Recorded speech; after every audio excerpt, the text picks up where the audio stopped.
Well, there was an annual summit was recently held at beautiful Lake Tahoe, where environmentalists and elected officials gathered to discuss what the title of the conference every year is Saving the Lake. But there was one person many considered the skunk at the picnic.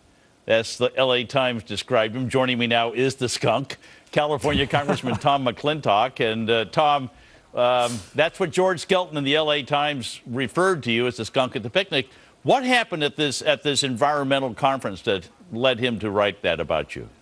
Well, as you pointed out, this is an annual conference of professional environmental advocates and leftist politicians who all drive to Lake Tahoe, pat each other on the back about the wonderful job they're doing for Lake Tahoe, and then drive away. But if you talk to the folks who actually live and work at Lake Tahoe, they're struggling now with a 16% unemployment rate. They've lost control of their communities to unelected state boards and agencies that they can't even vote for, and that are imposing such outrageous regulations that in one case, a homeowner who wanted to do $8,000 of dock repairs was facing $20,000 to $25,000 in permitting fees alone.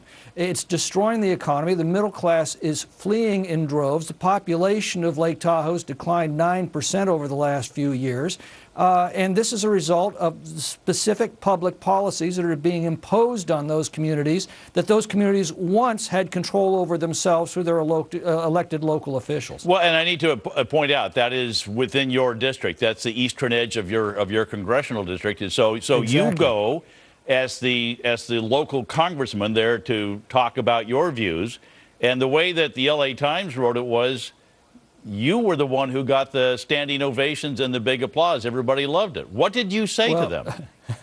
Well, I simply said what the residents have been telling me, and that is that they've lost control of their communities and they want their communities back. You know, I suggested that maybe next year's summit, they ought to reverse the program and have the politicians sit in the audience and have the actual residents of Tahoe lecture the politicians for a change. That would be that's a great idea. So it was, I'm trying to remember, 4 years ago, 5 years ago, 7 years ago, I don't know, time flies, there was a pretty devastating fire in the forest surrounding Lake Tahoe, and a lot of homes were destroyed. And at the time, that's what came out of it was that there were so many different agencies telling people what they could and could not do, and the question about rebuilding some of their homes, clearing the brush, what all the different rules and regulations. Is it just a cobweb of rules that they can't even follow?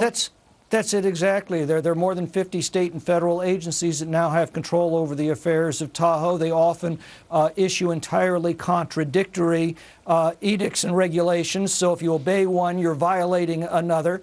The Lahontan Water Board for years, which is unelected by the local residents, is a state-appointed agency, has been thwarting the efforts by the National Forest Service to do forest thinning operations.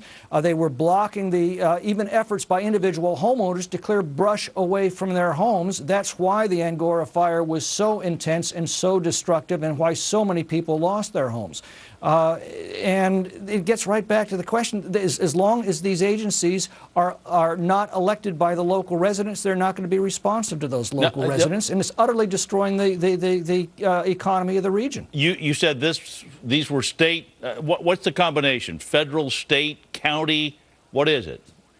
Well, Tahoe still has county and local governments, but most of the actual decisions that affect homeowners have been transferred from those local agencies to the regional and state agencies, and in one case a bi-state compact governed by Nevada and California. But the folks that have been absolutely ignored and bypassed in all of these arrangements are the folks that actually live and work at Lake Tahoe. There was a great line in the LA Times article about the fact that you described how the only way you could get people to leave a pristine lake and surrounded by this beautiful forest and go out to the Nevada desert and all due deference to the people of Nevada was only the government could force people from the beautiful out to the desert. Yeah, I mean, I couldn't conceive of an act of God that could turn Lake Tahoe into a less desirable place for people to live than the middle of the Nevada nuclear test range. But if you look at the census data, that's where a lot of Tahoe families are moving. They're finding a better life out in the middle of the desert than they found in beautiful Lake Tahoe. No act of God could do that, only acts of government. And that should be a warning to all of us.